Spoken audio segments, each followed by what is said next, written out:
E te whānau o Te Wānanga Aotearoa, tēnā koutou katoa. Ka puta te waiora o tōku whare wānanga.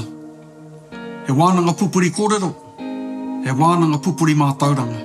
E ko te Wānanga Aotearoa, e haere ake nei. Tēnā koutou, Tihei Mauri ora. Firstly, a huge rā whānau to us all. Against all of the challenges that Te Wānanga Aotearoa has faced over these 35 years, it's a credit to our resilience, it's a credit to our belief in our kaupapa that we celebrate today. As we commemorate Anzac Day, we all pay tribute to those who lost their lives overseas. The stories of their bravery are well known and are a part of our history.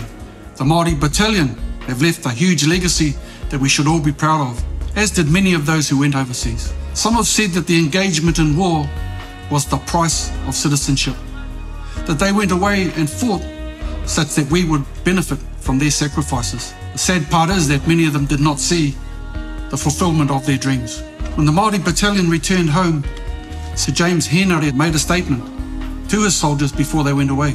E hoki ki o koutou kāinga, ki o koutou awa, ki o koutou maunga. Engari kia mau ki te kōrero, tū Māori mai, tū Māori mai, tū Māori mai.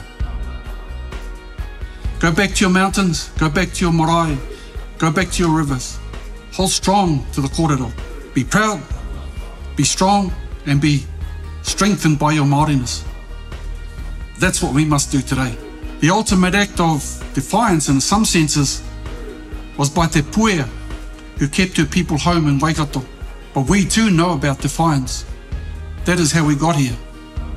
Te Wānanga Aotearoa desire to address the inequalities that our people faced at the time.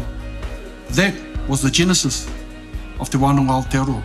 The founders of this wānanga believed in our own ability to create our own destiny such that our people could achieve the goals that they wanted for their future. That is tino rangatiratanga. But we have so much to celebrate and be proud of over these 35 years. We've had to change, we've had to adapt, move with the times. We've had to respond to the needs of our people and our communities, to governments and to regulations. But today is no different as we start a new journey of having all of our offerings online. As we celebrate this 35th birthday, I want to thank all of you who have been working behind the scenes to make this day a reality. It has been a huge job, but we are at our best when we're under pressure. Thank you all so much. So e homa, enjoy the day. Remember, it is a significant part of our history and who we are. You, me, we are a part of this 35-year journey as we celebrate today. But really, it's what lies ahead that is the most exciting part. Mā te wāhi ngaro koutou manaki e tiaki. Tēnā koutou, tēnā koutou, tēnā koutou katoa.